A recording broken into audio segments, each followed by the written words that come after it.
அதிமுக அணிகள் இணைப்பு பேச்சுவார்த்தை குழு கலைக்கப்படுவதாக தமிழகத்தின் முன்னாள் முதலமைச்சரும் அதிமுக புரட்சித் தலைவி அம்மா அணியின் தலைவருமான ஓ பன்னீர்செல்வம் கூறியுள்ளார். திருவள்ளூர் மாவட்டம் திருவேற்காட்டில் நடைபெற்ற பொதுக்கூட்டத்தில் பேசிய அவர், அதிமுக எந்தவொரு குடும்பத்தின் பிடியிலும் இருக்கக்கூடாது என்றார். ஜெயலலிதா சிகிச்சை குறித்த உண்மைகள் அனைவருக்கும் தெரிய வேண்டும் என்பதற்காகவே தர்ம யுத்தத்தை மேற்கொண்டுள்ளதாக கூறினார். ஜெயலலிதாவின் உண்மையான தொண்டர்கள் நம்மிடம் உள்ளதாக கூறிய ஓ பன்னீர்செல்வம், அதிமுகவின் இரு அணிகள் இணைப்பு பேச்சுவார்த்தை குழு கலைக்கப்படுவதாக கூறினார்.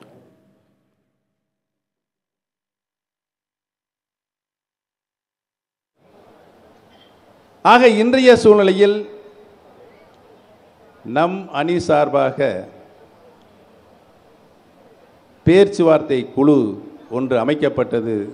அந்த பேச்சுவார்த்தை குழு இன்றோடு கலைக்கப்படுகிறது என்பதை தெரிவித்துக் கொள்ள கடமைப்பட்டிருக்கிறேன். இனிமேல் நாம் எதற்காக, எந்த கொள்கைக்காக, எந்த குறிக்கோளுக்காக இந்த தர்ம யுத்தத்தை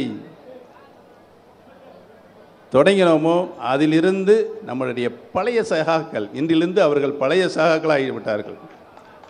பழைய சகாக்கள் திரிந்து வந்தால் நாடு அவர்களை மன்னிக்கும். மாண்புமிகு அம்மாவுடைய ஆன்மா மன்னிக்கும்.